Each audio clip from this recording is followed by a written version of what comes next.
Hello everyone, আসসালামু আলাইকুম। সবাই কেমন আছেন? নিশ্চয়ই ভালো। আল্লাহর রহমতে আমি আমার ফ্যামিলির সবাই মোটামুটি ভালো আছি। তো আজকে আমি নিয়ে চলে আসলাম সামুদ্রিক খোলসা মাছ রেসিপি। আজকে আমি খোলসা মাছটা কীভাবে রান্না করতেছি সেটাই আজকে আপনাদের সাথে শেয়ার করছি। তো এখানে আমি মাছটা ভালো করে ধুয়ে বেছে কেটে রেখেছি। আর হচ্ছে যে এখানে চুলায় প্যান বসিয়ে দিয়েছি। এখন আমি পেঁয়াজটা দিয়ে দিচ্ছি।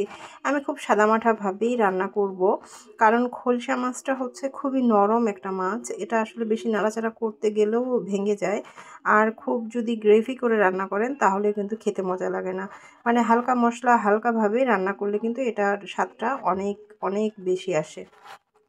যাই হোক, এখন হচ্ছে যে আমি চুলায় প্যান বসিয়ে দিয়েছি। এখানে দিয়ে দিলাম হচ্ছে যে পেঁয়াজ কুচি, আর হচ্ছে যে দিয়ে দিলাম রেগুলার সাদা তেল। তো হচ্ছে যে আমি এটা নাড়াচাড়া করে ব্রাউন কালার পর্যন্ত ব্রাউন কালার হওয়া পর্যন্ত এটা আমি হচ্ছে যে নাড়াচাড়া করতে থাকবো, এবং হচ্ছে যে ব্রাউন কালার যখন হয়ে যাবে তখন এখানে আমি পানি অ্যাড করে তারপরে আমি বাকি উপকরণগুলো এখানে মিক্সড করব।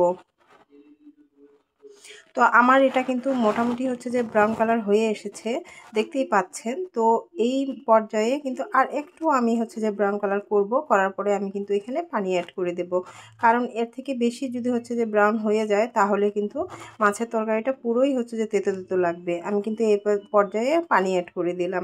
এখন আমি এখানে এক এক করে মশলা অ্যাড করব, যেই মশলাগুলো হচ্ছে যে না দিলেই না সেই মশলাগুলো। কারণ হচ্ছে এই মাছটা প্রচুর নরম একটা মাছ, আর এটার ভিতরে মশলা ঢোকার কিছু নাই, এটার ভিতরে খুব সহজেই মশলা ঢুকে যায়।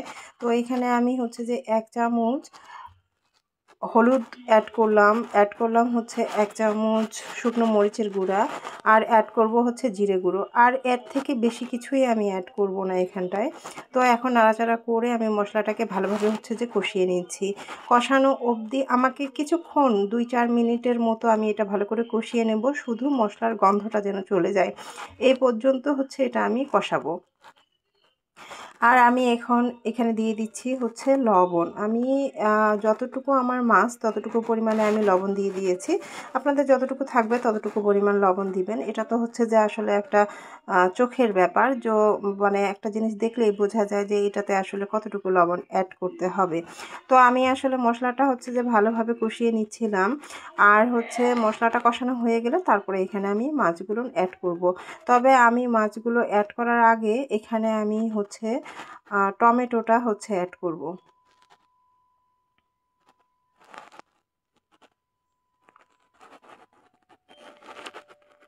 এখন আমি এখানে টমেটো কুচিগুলো অ্যাড করছি, কারণ হচ্ছে যে টমেটোটা একটু শক্ত থাকে আর মাছটা প্রচুর পরিমাণে নরম। মাছটা কিন্তু বেশি জাল করাই যাবে না, মানে খুব বেশি 7 মিনিট 8 মিনিট জাল করলেই কিন্তু মাছটা হচ্ছে যে হয়ে যাবে। আর এর মধ্যে কিন্তু টমেটোটা সেদ্ধ হবে না, যার জন্য আমি টমেটোটা আগেই হচ্ছে যে সেদ্ধ করে নিচ্ছি। তো হচ্ছে আমি প্রায় হচ্ছে 70% টমেটোটা আমি সেদ্ধ করে নেব আগেই, তারপরে আমি মাছটা এখানে অ্যাড করব। তো টমেটোটা একটু ভালোভাবে সেদ্ধ হওয়ার জন্য আমি এখানে ঢাকনা দিয়ে ঢেকে দিলাম কিছুক্ষণের জন্য, 2 মিনিট বা 3 মিনিটের জন্য হচ্ছে যে ঢেকে দিলাম। তো 2-3 মিনিট পরে আমি এটাকে হচ্ছে যে ঢাকনাটা তুলে এখন আমি নেড়েচেড়ে দিয়ে আমি দেখব যে এটা আসলে সেদ্ধ হয়েছে কিনা। কারণ এখনকার টমেটোগুলো কেন জানি সেদ্ধ হতে চায় না, কোনোটা আবার কোনোটা টমেটো খুব সহজেই সেদ্ধ হয়ে যায়। তবে এবারকার আমি যে টমেটোগুলো নিয়েছি এই টমেটোগুলো জানি একটু কীরকম সহজে জানি হচ্ছে যে সেদ্ধ হতে চাচ্ছে না। তো আমি এ পর্যায়ে আরেকটু পানি অ্যাড করে দিলাম টমেটোটা আসলে একটু ভালোভাবে সেদ্ধ হওয়ার জন্য। যদি টমেটোটা আবার সেদ্ধ না হয়, কাঁচা কাঁচা থাকে, তখনও কিন্তু মাছটা খেতে ভালো লাগবে না। তো আমার টমেটোটা মোটামুটি সেদ্ধ হয়ে গিয়েছে। এখন আমি এখানে মাছটা অ্যাড করে দিচ্ছি। মাছটা এত পরিমাণে নরম থাকে, এটা কিন্তু বেশি নাড়াচাড়া করা যাবে না। তো এখন যেহেতু আমি দিয়ে দিলাম, সাথে সাথে আমি কিছুক্ষণ নাড়াচাড়া করে আমি মশলাটার সাথে মাখিয়ে নেব। আর এরপরে কিন্তু আর বেশিক্ষণ আমি হচ্ছে যে এটাকে নাড়াচাড়া করব না, কারণ নাড়াচাড়া বেশিক্ষণ যদি করতে যাই তাহলে এটা হচ্ছে ভেঙে যাবে। তো এই পর্যায়ে আমি এভাবেই হচ্ছে যে একটু নাড়াচাড়া করে এটা ভালো করে হচ্ছে কষিয়ে নেব। আর ভালো করে কষানো অবধি কমপক্ষে আমার তো 4-5 মিনিট লাগবে এটা কষাতে। আর এখন আমি এখানে অ্যাড করে দিচ্ছি কিছু ফালি করা কাঁচামরিচ। কাঁচামরিচগুলো কেটে রেখেছিলাম, এখন এখানে কাঁচামরিচগুলো অ্যাড করে দিয়ে আরেকবার আমি উল্টাপাল্টা করে দিচ্ছি। কিন্তু দেখেন আমার কিন্তু 5 মিনিটের মতো হয়নি, তাতেই কিন্তু হচ্ছে যে মাছগুলো ভেঙে ভেঙে যাচ্ছে। এই মাছটা এত পরিমাণে নরম, খেতেও কিন্তু খুব দুর্দান্ত দুর্দান্ত। আর কাটাও মানে ছোট বাচ্চারাও এটা খেতে পারে, কারণ কাটাটাও প্রচুর পরিমাণে নরম। কাটা হচ্ছে যে মুখে লাগার বা হচ্ছে গলায় লাগার মতো মানে কাটা না, এটা খুব নরম পরিমাণে হচ্ছে যে কাটা। যাই হোক, এই তো মাছটা আমার মোটামুটি কিন্তু হয়ে এসেছে, আমি কিন্তু আর বেশিক্ষণ জাল করব না। আর এটাতে এখন আমি শেষ মুহূর্তে অ্যাড করে দিচ্ছি ধনেপাতা। ধনেপাতাটা অ্যাড করার পরে আমি এখানে আর বেশিক্ষণ জাল করব না, খুব বেশি 2 মিনিট জাল করব, কারণ ধনেপাতা দেওয়ার পরে 2-3 মিনিটের উপরে জাল করলে কিন্তু পাতার যে একটা ফ্লেভার থাকে সেই ফ্লেভারটা কিন্তু চলে যায়।